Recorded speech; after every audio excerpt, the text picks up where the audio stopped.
Following President Amadou Toumani Touré's resignation and the armies agreeing to an accord which will see them return the country to constitutional rule, the Tuaregs still have their grips in the north of the country. There have been protests, especially most recently by Malian women in the country's capital Bamako, for peace and unity throughout the country.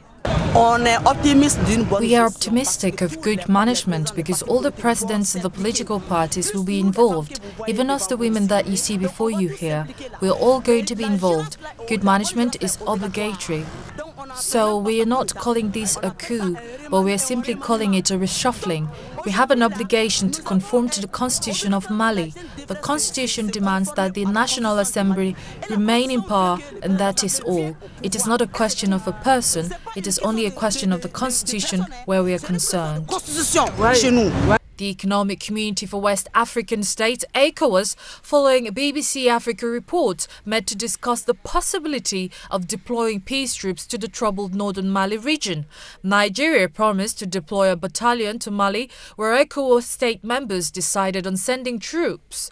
It really touches my heart because an embargo pushes away development. There are no ports, petrol, no diamonds or natural resources. Therefore, being under an embargo is truly a catastrophe for the population. While the battle rages on amid pressure from the international community, the African Union (AU) is placed in a precarious position. This is because, following the AU's constitution, all countries signed to maintain the boundaries on the continent as it was at the time. This, therefore, does not leave much room for Mali's Azawad region to gain recognition within the AU. But expert opinion holds that in order to be recognized as a state, international recognition by other states by far outweighs all the other considerations.